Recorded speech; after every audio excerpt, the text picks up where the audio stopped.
Alors oui, l'historique du bâtiment, c'était une épicerie que j'ai connue ouverte.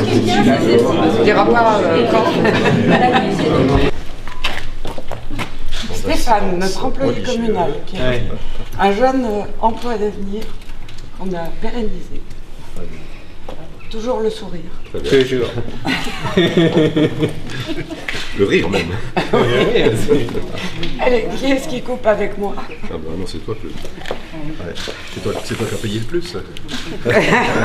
Oh, pas sûr. C'est pas sûr.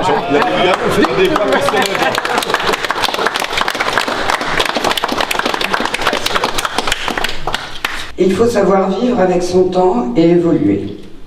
Depuis 2001, nous refusions le passage en agence postale communale. Nous avons estimé que le moment était venu de passer ce cap. Vous le voyez, de nombreux volets sont fermés sur notre place. Et c'est une vraie tristesse. Des maisons sont à vendre. Mais je ne ferai pas de défaitisme. Après la guerre de 100 ans, le village était en ruine. Il s'est relevé. Si nous ne prenons pas notre sort entre nos mains, personne ne le fera pour nous. Merci aux secrétaires de mairie, aux employés communaux pour l'aide à l'aménagement et pour leur disponibilité. Maintenant, cet outil est à vous, habitants de Guyon et des environs. Il faut vous l'approprier, le faire vivre, le faire évoluer avec l'aide de Stéphanie, notre volontaire responsable d'agence.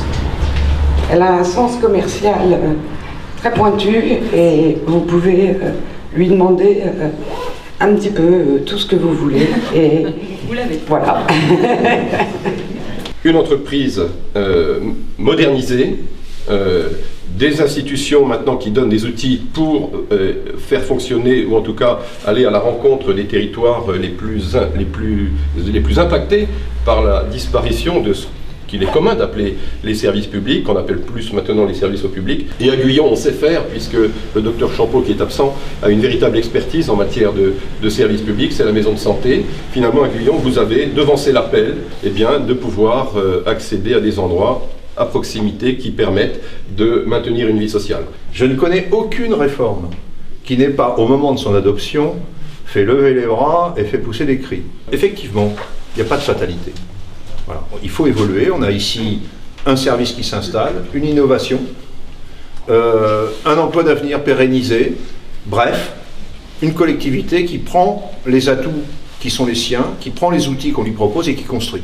Parce que quand on va s'apercevoir qu'il est possible de récupérer ici un colis, parce que si le courrier diminue, les colis augmentent, parce que la commande Internet, c'est formidable, sauf que quand vous n'êtes pas chez vous pour réceptionner la commande, il faut bien aller la chercher quelque part. Donc bravo, et puis je ne doute pas que l'accueil bientôt sera complété par un café ou chose comme ça.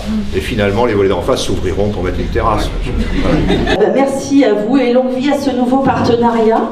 Et puis, comme c'est la poste, j'ai une enveloppe, mais je vais vous la remettre personnellement. Et comme c'est une bibliothèque, mais il y a dedans quelque chose qui va pouvoir prendre sa place dans les rayons.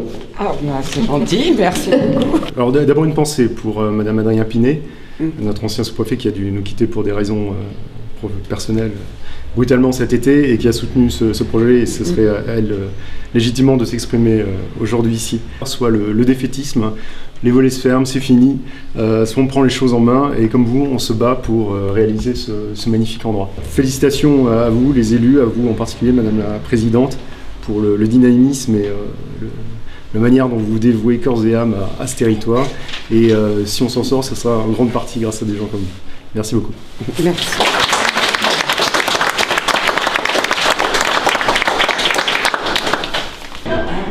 Franchement, quand je suis